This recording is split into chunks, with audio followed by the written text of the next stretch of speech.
वो कृष्ण कहने से तर जाएगा, पार भव से उतर जाएगा। कृष्ण कहने से तर जाएगा, पार भव से उतर जाएगा। कृष्ण कहने से तर जाएगा, पार भव से उतर जाएगा।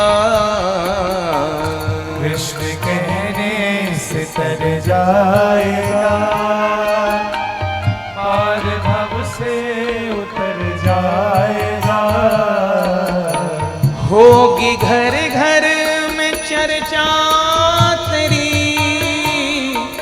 जिस गली से गुजर जाएगा। होगी घर घर में चर्चा तेरी, जिस गली से गुजर जाएगा।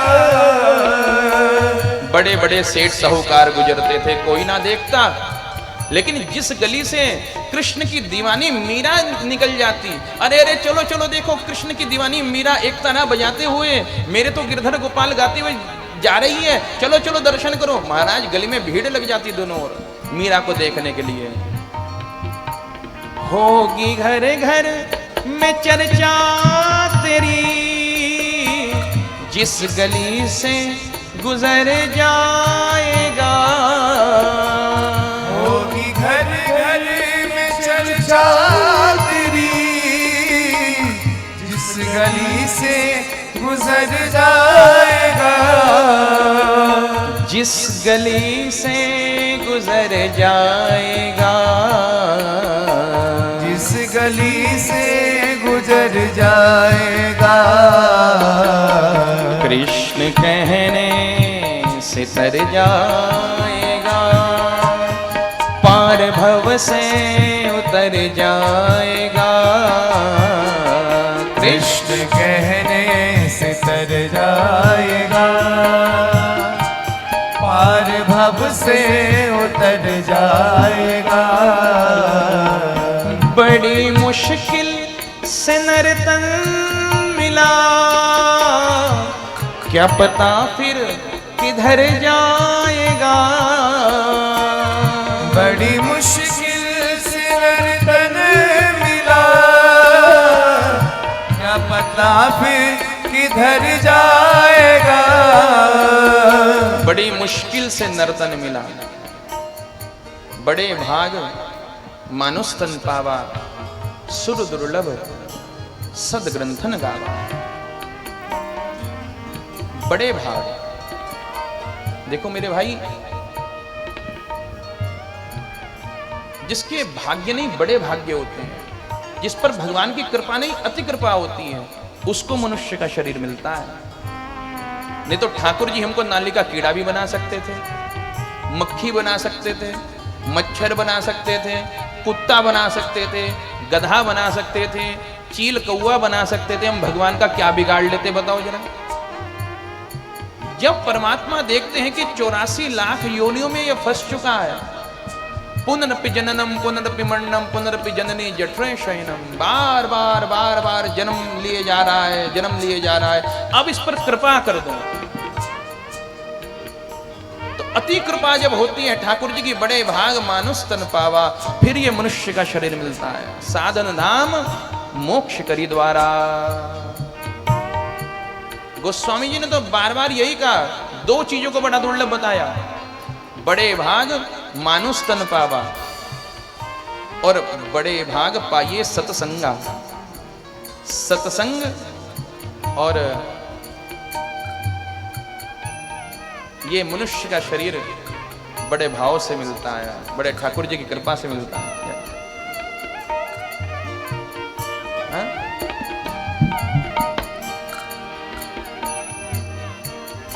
बड़े भाग मानुष तन पावा और सुर दुर्लभ, ताकि देवताओं के दुर्लभ है। सदग्रंथन गावा, सदग्रंथ ऐसा कह रहे हैं। अब मेरे भाई जरा विचार करो, अगर देवताओं से हम अपने आप को कंपेयर करें, देवता लोग अमृत पी करके अमर हो गए, और ये मनुष्य जो है मरण धर्मा है, ये मरेगा। देवता कभी मर नहीं सकते, अमर है। देवता को भूख प्यास नहीं लगती। हमको भैया 2 दिन रोटी खाने को ना मिले तो हाथ पर कांपने लगते हैं। देवी देवताओं को कभी कोई रोग नहीं होता, निरोगी रहते हैं अमृत पान के कारण। हमको कभी बीपी हो गया, कभी शुगर हो गया, कभी जुकाम हो गया, कभी बुखार हो गया। ये शरीर ऐसा है। देवी देवता कभी बूढ़े नहीं होते, अजर अमर। जर माने जरावस्था, बुढ़ापा। वो कभी बूढ़े नहीं होते, अजर भी हैं और अमर भी हैं, मर भी नहीं सकते। हम धीरे धीरे बूढ़े होते जा रहे हैं। कितना च्यवनप्राश खा लें, कितना कुछ भी औषधि खा लें, बूढ़े होना ही होना है। हम यहां से हरिद्वार तक पैदल लगातार दौड़ करके नहीं जा सकते। देहरादून तक यहां से लगातार पैदल दौड़ के नहीं जा सकते कि दौड़े दौड़े नॉन स्टॉप चले जाएं। इंद्रियां, पैर थक जाएंगे, सांस फूल जाएगी। देवी देवताओं की इंद्रियों की शक्ति असीम होती है, अनंत होती है। तो भैया हर तरह से देखा जाए, अच्छा हमारे शरीर से पसीना निकलता है, दुर्गंध आती है, कोई डिओड्रेंट लगा रहा है, कोई इत्र लगा रहा है, कोई टैल्कम पाउडर लगा रहा है इस शरीर के दुर्गंध को मिटाने के लिए। और देवताओं के शरीर से सुगंध निकल रही है। हमारी चमड़ी का रंग काला पड़ जाता है, लोग क्रीम लगाते हैं, फेशियल कराते हैं। और महाराज देवताओं का शरीर की जो खाल है ना, सोने की तरह चमकती रहती है, जैसे गोल्डन फेशियल पूरे शरीर पे करा दिया हो। एक भी बाल कभी सफेद नहीं होगा। तो हर लिहाज से देखा जाए तो देवता तो हमारे से बड़े श्रेष्ठ हैं। फिर देवता इस मनुष्य शरीर को क्यों तरस रहे हैं? सुर दुर्लभ, ये सुर माने देवताओं के लिए दुर्लभ क्यों है शरीर? जरा विचार तो करो ना मेरे भाई। मैंने भी आपको बताया था कि जब व्यक्ति मर के स्वर्ग जाता है पुण्य कर्मा, तो देवताओं की संख्या तो निश्चित है 33 कोटि, उससे अधिक वो बढ़ते नहीं है।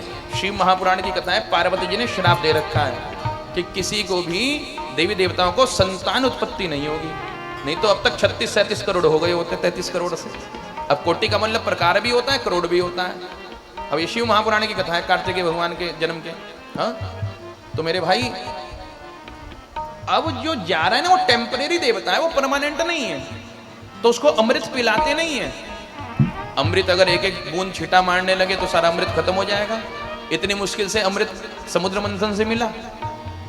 तो कहा कि अमृत के ऊपर का ढक्कन हटाते हैं, कुंभ का, घड़े का, और कहते हैं कि लंबी सांस खींच ले। वो लंबी सांस खींचता है और फट से ढक्कन बंद कर देते हैं। और मेरे भाई अमृत सूंघने के कारण उसके अंदर अमृतत्व के गुण आ जाते हैं, देवताओं के समान हो जाता है। वो टेम्परेरी देवता है। और फिर उसके गले में एक माला पहना दी जाती है। ये माला काहे की है? कहा कि उसके पुण्य कर्मों की माला। जब तक उसका पुण्य है तब तक वो माला हरी भरी है। और जैसे उसका पुण्य सूखने लगता है, क्षीण होने लगता है, तो उसके प्राण सूखने लगते हैं। हाय हाय हाय अब क्या होगा? और जैसे ही माला सूखी तो क्षीण पुण्य मृत्यु लोकम विशंति, लौट के बुद्धू घर को आए। तो देवी देवता भी उस देव पद से च्युत होकर गिर करके पुनः कुत्ता, गधा, घोड़ा 84 लाख योनियों में फंस जाते हैं। तो वो देवता जब ऊपर से नीचे देखते हैं पृथ्वी लोक में कि देखो भैया ये व्यक्ति जो है कथा सुनना है, ये तो मोक्ष की प्राप्ति करेगा, ये तो हमारे से स्वर्ग से भी ऊपर ब्रह्मलोक तक चला जाएगा, इसका ऐसा कल्याण हो जाएगा, वो चिढ़ते हैं।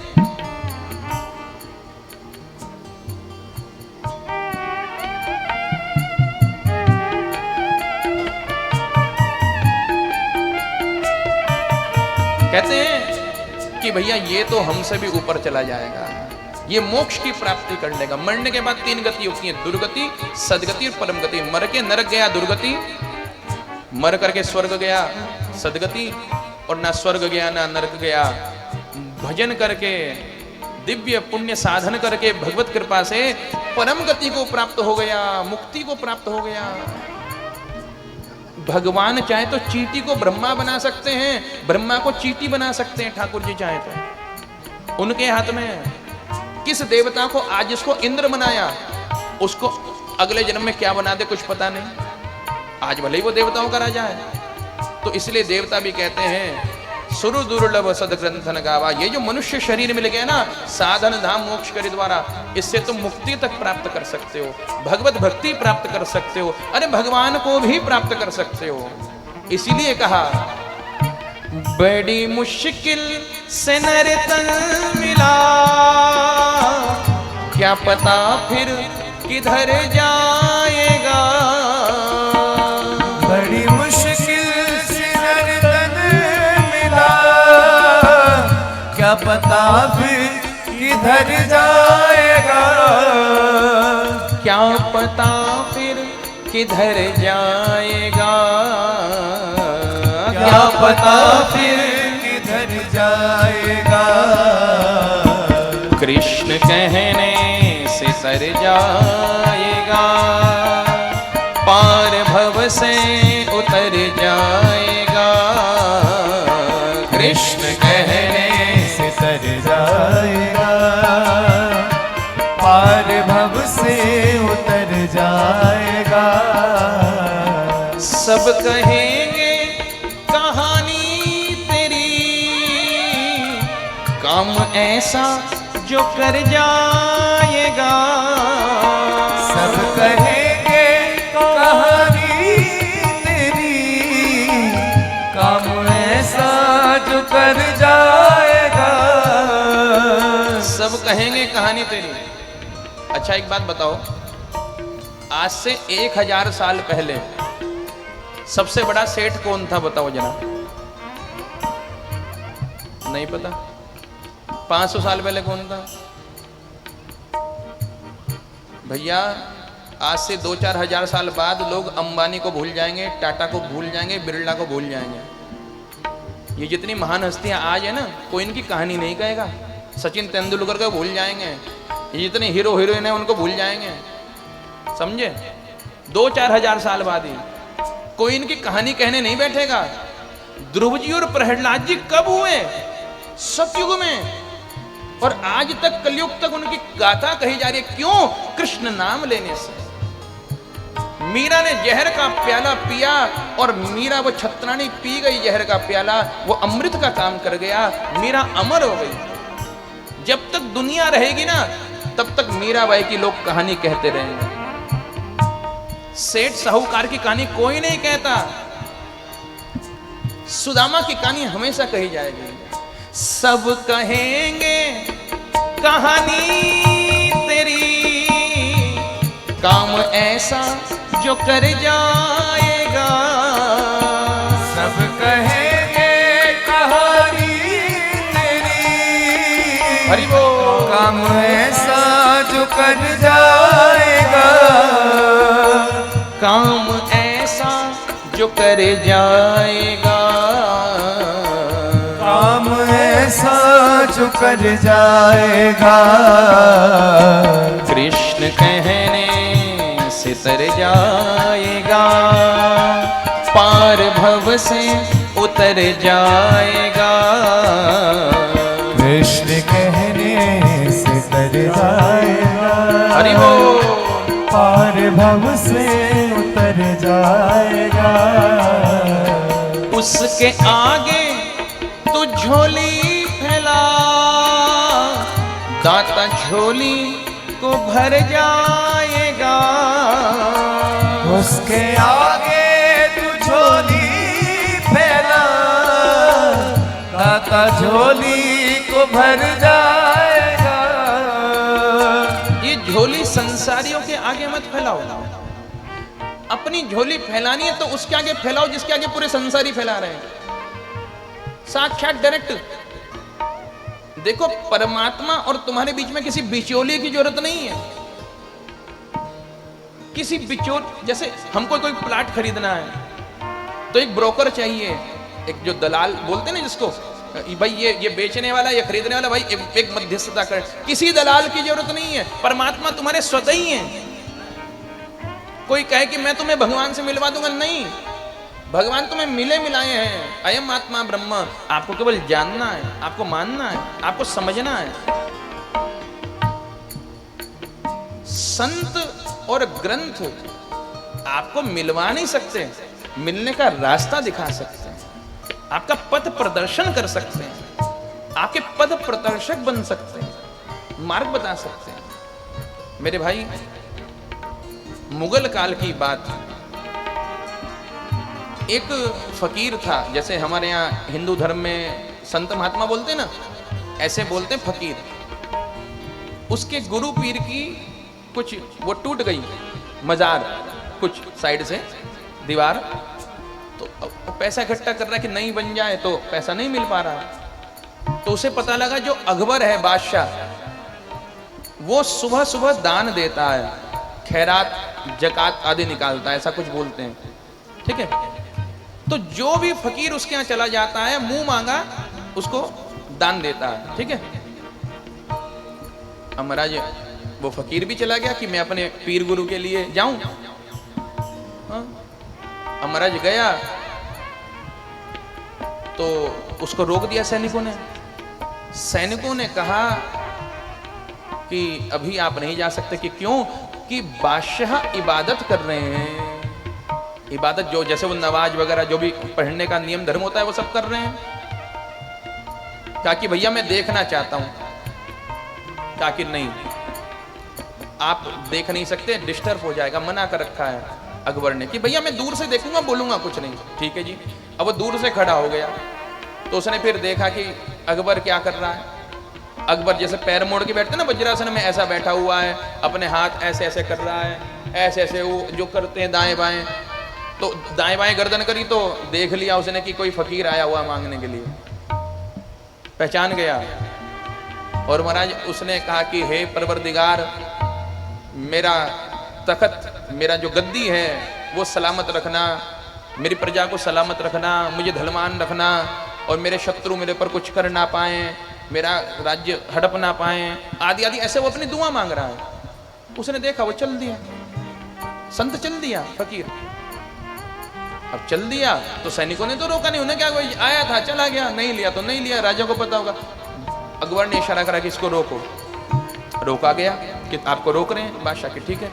अच्छा, अब जब उसका वो सब पूजा पूरी हो गई, नमाज जो भी दुआ प्रक्रिया, तो महाराज वो आया संत के पास, कहने लगा हे साधु तुम क्यों आए थे? कि मेरे पीर गुरु की वो टूट गई है थोड़ा मजार, तो वो सही कराने आया था। तो फिर बताओ क्या चाहिए, मांगो, मैं जिले लाई हूं, मैं पूरे हिंदुस्तान का बादशाह हूं, बताओ क्या चाहिए। कहा कि तुम तो भिखारी हो, भिखारी से क्या मांगना। अब अकबर को आ गया क्रोध कि इतने बड़े बादशाह को भिखारी कह रहा है, कि क्या मतलब, मैंने अभी तुम्हें देखा कि तुम अल्लाह से भीख मांग रहे थे ऊपर वाले से कि मेरा तख्त सलामत रहे, मेरा ये। अब मांगना है तो उस दाता से मांगूंगा जिससे तुझ जैसे बड़े बड़े बादशाह भी मांगते हैं, तुझसे क्या मांगना। अकबर ने पैर पकड़ लिए। द्रौपदी ने खूब मांगा। जब लाज जा रही है ना, तो महाराज अपने पति को देखा, गांडीवधारी अर्जुन, गदाधारी भीम, धर्मराज युधिष्ठिर, नकुल, सहदेव, किसी ने सहायता नहीं करी। धृतराष्ट्र जो राजा है उसने सहायता नहीं करी, दुशासन साड़ी खींच रहा है। सबके आगे झोली फैलाई द्रौपदी ने, मुझे बचाओ, मेरी लाज बचाओ, मेरी लाज बचाओ। पूरी दुनिया संसार के आगे झोली फैला ली। भीष्म पितामह, कृपाचार्य, द्रोणाचार्य, कुछ हुआ कि नहीं।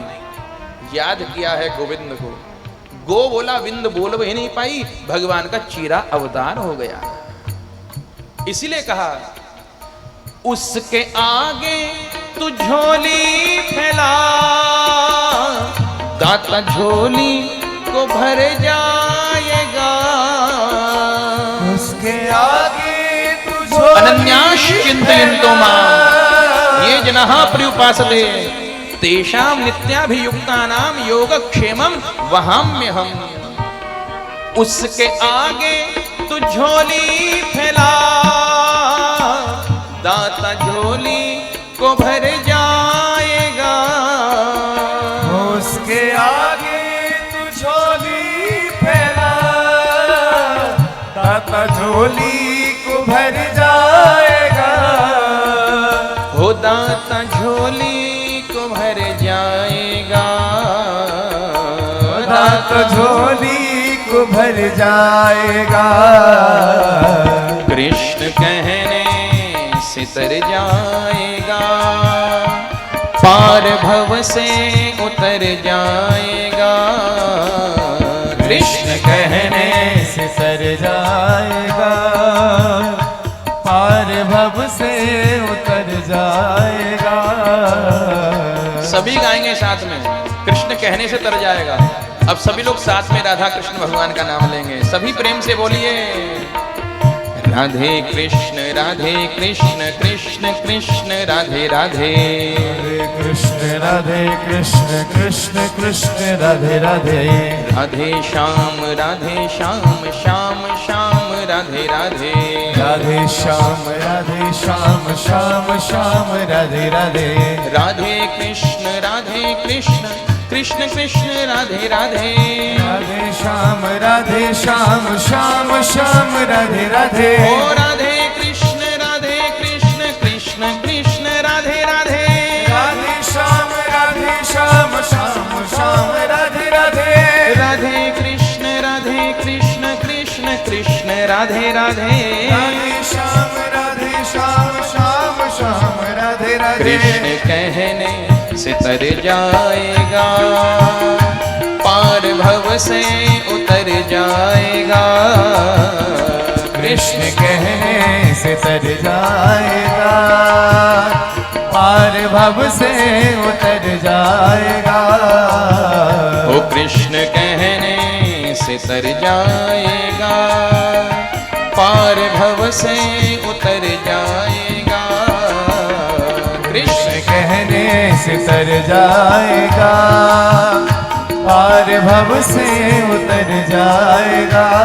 बोलिए कृष्ण कन्हैया लाल की जय। जय जय श्री राम।